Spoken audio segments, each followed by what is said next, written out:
大家好，欢迎来到 Thinking in Chinese 中文播客。这是一档面向中级中文学习者的播客节目。我是小韩。大家最近怎么样啊？过得还好吗？我这边啊，最近一下子冷了好多。你们那里变冷了吗？希望大家都能照顾好自己，别感冒了。说说我上个周日吧。我本来啊想在家看书，我这个人吧好像有点宅呢。我家在广州的海边嘛，从东边窗户看出去，能看到一小片海。那天啊，阳光特别好，海是深蓝色的。我一看就想，这么好的天气，待在家里啊，太浪费了，还是出去骑个车吧。最近啊，海边不是新修好一段绿道吗？绿道呢，就是专门给大家骑车散步的那种路。我还一次都没去过呢，就赶紧叫上朋友，一起骑车过去看看。到了入口一看，哇，路真的修得很好，有2车道那么宽。路面呢是海蓝色的，一共20多公里呢。而且啊，修得很快。我上网查了一下，说是今年5月份开工，9月底就完工了，差不多4个月时间吧，真的好快。这就是中国的基建速度，难怪大家都叫它基建狂魔呢。因为这段路呢，刚开放，人还不多，我和朋友啊推着车进去，发现周围几乎没什么人，只有一个胖胖的大叔在慢慢的跑步。他穿一件旧的灰 T 恤，黑色运动裤，手里啊抓着一瓶水，跑得很慢很慢，就是那种你一眼看过去就觉得挺普通，不太会注意到的那种人。在开始骑车之前呢，我们当然先拍照了，拍拍风景，再来点自拍，然后啊，一骑上车，很快就超过那个大叔了。我们骑着车，迎面吹着海风，不冷不热，感觉啊特别舒服。路又宽又平，一边是行道树，一边啊是红树林湿地，再往外呢就是开阔的海。你随便骑，都感觉自己骑得飞快，就像在自行车高速路上飙车一样。你想象一下，是不是很爽？一路上呢，我们走走停停，看到好看的地方就停下来拍照，像码头啦、沙滩啦、香蕉林，还穿过一个小村子。我们一路啊玩得很开心。终点有一座红色的跨海大桥，我们就一直往那边骑。看起来很近，但不知道为什么，怎么骑都骑不到呢。等骑了快1个小时吧，我们俩都累了，就停下来休息。我正喝着水呢，我朋友突然指着前面，你看，刚才跑步的那个人。我抬头一看，真的是那个大叔。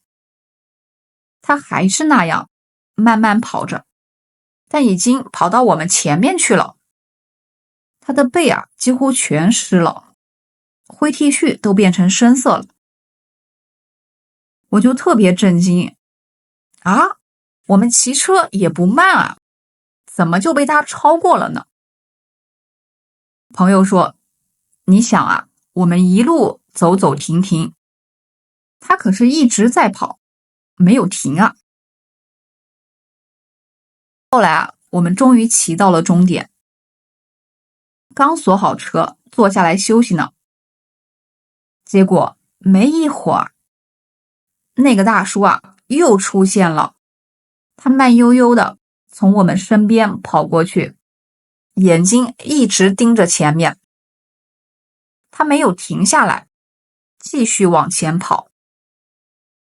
到这里啊，他应该已经跑了20多公里了吧，真的好厉害。我就跟朋友说，哇，这就是坚持的力量吧。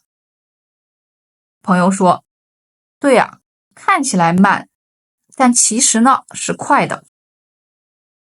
那一刻啊，我突然觉得很多事情都是这样，很多事可能看起来很复杂，很麻烦，但是慢慢来，一点一点做，只要坚持，最后啊一定能完成。学语言不也一样吗？我想问问大家，你有什么坚持在做的事情吗？比如说，你会坚持学中文吗？会坚持练口语吗？如果你正在坚持，那你啊，真的已经很棒了。说到坚持啊，我们中国人给自己打气或者鼓励别人的时候啊，特别喜欢说一句话：坚持就是胜利。我觉得这个跑步大叔就是这句话的最好例子。我现在啊，也想把这句话送给你：坚持就是胜利。说实话，我自己啊，有时候也会偷懒，坚持不住。像我啊，一直挺想学书法的，但总是嫌麻烦，没时间，坚持不下去。老是练习没2天就放弃了，这样真的不行啊。那天我看到这个大叔坚持跑步，真的还挺受鼓舞的。所以我决定了，这周啊，我要继续练书法。好了，说回正题，今天呢，我其实是想给大家推荐一本很棒的书，余华老师的《活着》。你们可能听过这本书吧？我记得10年前啊，我第一次读到这本书，当时就很感动，特别喜欢。这些年里啊，我陆陆续续又读了很多次，可能读过不下6、7遍吧。所以啊，真的很想推荐给大家。不过在讲这本书之前，我想先问大家一个问题：你觉得幸福是什么？是不是一下子有点答不上来？你第一时间想到的是什么呢？是旅行呢？吃美食呢？读一本好书呢？还是和你的爱人、家人待在一起呢？这样看来，幸福好像有很多种。但是呢，我再一想，又觉得有的幸福啊，也许只是快乐，有的才是真正的幸福。在中文里，幸福和快乐2个词到底有什么区别呢？打个比方啊，你可能觉得吃顿好吃的很幸福，但如果你天天吃大餐，顿顿都吃好吃的，每天都是山珍海味，你还会觉得幸福吗？旅行是不是也一样呢？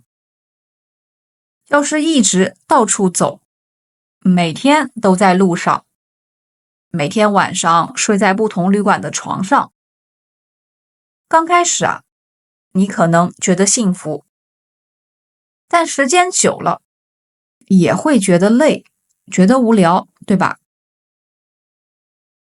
所以啊，幸福好像不是那么简单。那幸福到底是什么呢？我觉得我们每个人啊，其实都很难找到真正满意的答案。而且啊，在人生的不同时候，你认为幸福的答案可能都不一样。比如我自己啊，小时候可能晚上不用写作业就是幸福了。现在觉得做喜欢的工作，身体健康，时间自由，就感觉很幸福了。等以后老了，我的答案啊，肯定又会变得不一样。那你呢？你觉得幸福是什么呢？好，我们回到这本小说上来。活着这本小说呢，它就讲了什么是幸福这个问题。这个问题啊，真的很难。但小说用了一个人的一生来回答。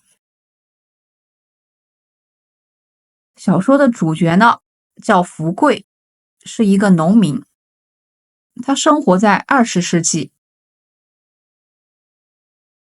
那个时候啊，中国发生了很大变化，战争、饥荒、政治运动，一个接着一个来。普通人的生活啊，也被推着走。福贵这一生看上去真的挺惨的，可以说啊，倒霉到不行。他失去了一切，他爱的人一个一个的离开了他。但是我觉得，在故事的最后，他其实是幸福满足的。为什么呢？等你读完，你就知道我为什么这么说了。你们可能会不同意我的想法，也没关系。读完之后呢，欢迎来评论区一起讨论。真的，我还挺想听听你们的看法的。我想先说说为什么我要推荐这本书。第一点，这本书的故事啊非常好看，你读起来不会觉得无聊，而且小说不长，不到200页，你很容易啊就能坚持下去。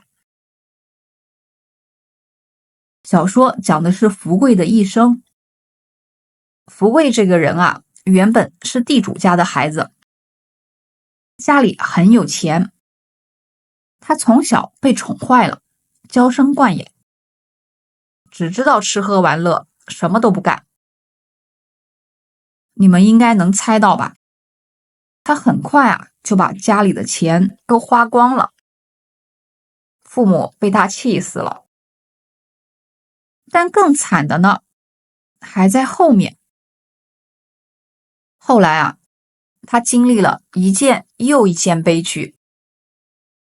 就在这个过程中，福贵慢慢明白了活着到底意味着什么。最后，他也找到了自己心里的那个答案。这个故事背景嘛，是20世纪的中国，所以啊，你读着读着就能看到中国几十年的变化。比如，福贵家的田地被干革命的人拿走了，还有啊，大家一起吃大锅饭什么的，这些细节都能让你更直接地感受到中国那段历史，也能理解为什么中国会是现在这个样子。第二点呢，也是我最想说的，这本书啊，对中文学习者非常友好。为什么呢？因为啊，余华老师的文风真的非常好懂。主角福贵呢，是一个农民，他的文化水平不高。整本小说大部分是从他的角度来写的。所以啊，不管是写风景、写心情，还是写对话，全都写得很简单、很直白、很生活化，没有特别难的词，也没有复杂的句子。就算有个别不认识的词儿，也不影响你的理解。我给你读一小段开头，感受一下。二喜有庆，不要偷懒。家珍、凤霞耕得好，苦耕也行啊。一头牛竟会有这么多名字。我好奇地走到田边，问走近的老人。我说，这牛究竟有多少名字？老人回答，这牛叫福贵，就一个名字。可你刚才叫了几个名字？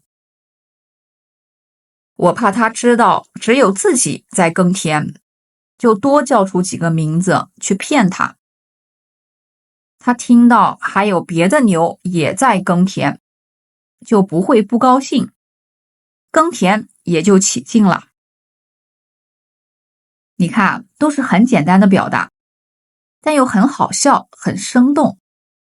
很多中文小说会用很多书面语、成语或者复杂的句式，读着读着就容易放弃，但这本书呢，完全不会。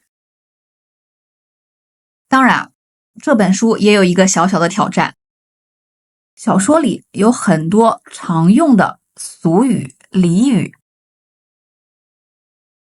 比如软硬不吃，上梁不正下梁歪，天无绝人之路。这些你在课本里基本学不到，但在生活里呢，我们经常会说。所以读这本书能让你更接近生活里的中文。还有一点我特别喜欢，在故事里，因为人物性格不同嘛，他们说话的方式、风格也完全不一样。福贵说话就很朴实，带着一点农民的粗鲁。比如，他赌博输光了，输完了家里所有东西后，他哭着对妻子说，家珍，我完蛋了。你看，中文就这么直接。而他的妻子家珍说话就不太一样，更温柔，更有教养。书里这样写，家珍也哭了，他一边替我捶背，一边说，只要你以后不赌就好了。这些对话你读着就能感觉到人物的性格，真的很有意思啊。第三点，也是我非常喜欢的，中国小说的情感表达更含蓄，不会那么直接，不会直接写他很伤心，他很绝望，我很难过之类的，不会的。他会用动作、细节让你自己感受到情绪。比如，福贵的儿子刚死了，他到儿子的坟前坐下，夜里黑乎乎的，风吹在我脸上，我和死去的儿子说说话，声音飘来飘去，都不像是我的。你看，一句不像是我的，整个情绪一下就出来了，对吧？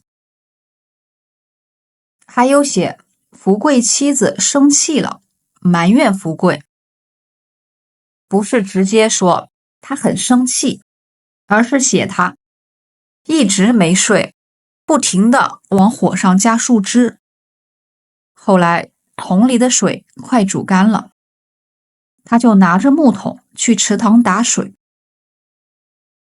像这样的细节能让你体会到人物的心情是什么样的，就像猜谜语一样，你越读越能感受到人物内心的力量。说到这个，我突然想到一个很好玩的梗，说的是日本作家夏目漱石的一件事。他在学校里教英语，看到学生把 I love you 直接翻译成我爱你，他就跟学生说，这个不能翻成我爱你，太直了，应该翻成今晚月色真美。你看是不是很浪漫？我觉得余华老师的写作其实呢也有点这个意思了。他不直接告诉你他哭了，他很伤心，而是用一些小动作、小细节让你自己体会，非常厉害。最重要的是，语言真的很简单，就算你的中文不算非常好，你也能读懂整个故事，感受到其中的情感，不会有挫败感。这一点对学习者来说非常重要。那福贵呢？经历过那么多苦，那么多事儿，他自己到底是怎么想的呢？他说过一句特别有力量的话，我就是这样的命。年轻时靠着祖上留下的钱风光了一阵子，往后就越过越落魄了，这样反倒好。看看我身边的人，龙儿和春生，他们也只是风光了一阵子，到头来命都丢了。做人还是平常点好，争这个争那个，争来争去，赔了自己的命。像我这样说起来是越混越没出息，可寿命长，我认识的人一个挨着一个死去，我还活着。哇，每次读到这里我都要停一下，真的特别震撼。看完活着，你会开始反思，我们是不是有时候太执着了？为了工作、钱、成绩、面子，各种大事小事拼得太紧，结果反而忘了人生最重要的到底是什么。我研究生呢读的是文学专业，这些年里我也读过一些其他国家的小说译本。我发现好像除了俄国文学，这种苦难中见力量的故事，大概算是中文文学的特色了，是中文文学里很特别的地方。最后想跟大家分享一下我自己读这本书的一些感受